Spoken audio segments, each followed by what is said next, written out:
Sir, Hazrat Tipu Sultan ಸೈಯದ್ರವರು ಇಡೀ ವಿಶ್ವಕ್ಕೆ ಮಾದರಿ ಅಂತೇಳಿ ಎಲ್ಲ ಪಾಶ್ಚಾತ್ಯ ವಿದ್ವಾಂಸರುಗಳು, ಸಾಹಿತಿಗಳು, ಚಿಂತಕರು, ಪ್ರಾಜ್ಞರು ಬೇಕಾದಷ್ಟು ಹೇಳಿದ್ದಾರೆ.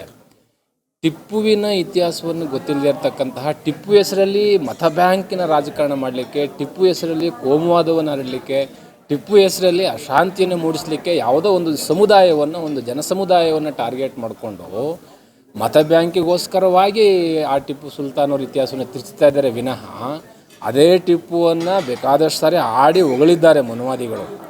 ಟಿಪ್ಪು ಹಾಗೆ ಹೀಗೆ ಅಂತ. ಇನ್ನು ಇಂಡಿಯನ್ ಅಡ್ಮಿನಿಸ್ಟ್ರೇಷನ್, ಭಾರತದ ಚರಿತ್ರೆ ಒಳಗಡೆ, ಏಷ್ಯಾ ಖಂಡದ ಚರಿತ್ರೆ ಒಳಗಡೆ ಟಿಪ್ಪು ಹಿಸ್ಟ್ರಿಯನ್ನು ಓದಿರ್ತಕ್ಕಂಥ ಪ್ರತಿಯೊಬ್ಬರೂ ಸಹ ಮೋಸ್ಟ್ ರೆಸ್ಪೆಕ್ಟ್ ಮಾಡ್ತಾರೆ. You was a justice and patriotism and social justice, very good administrator.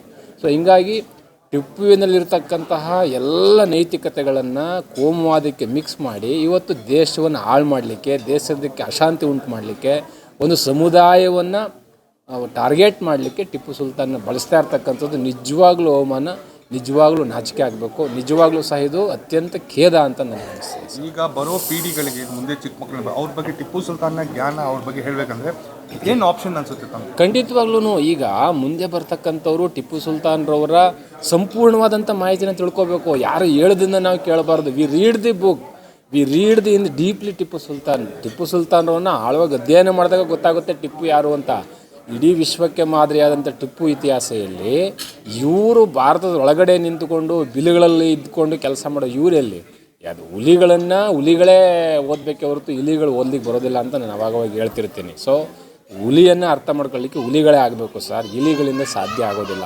ಈ ಇಲಿಗಳು ಯಾವಾಗ್ಲೂ ನೆಲವನ್ನು ಕೆರೆಯೋದೇ ಕೆಲಸ. ಹಾಗಾಗಿ ಮುಂದಿನ ಪೀಳಿಗೆಗೆ ನಾನು ಹೇಳ್ತೀನಿ, I humble request for all the next generation ಏನಂದರೆ, ನೀವು ಆಳವಾಗಿ ಓದಿ, ಟಿಪ್ಪು ಸುಲ್ತಾನ್ರವನ್ನು ಆಳವಾಗಿ ಓದ್ರಿ, ಅಧ್ಯಯನ ಮಾಡಿರಿ, ಅವರ ಚರಿತ್ರೆಯ ದಾಖಲೆಗಳನ್ನ ತೆಗಿರಿ.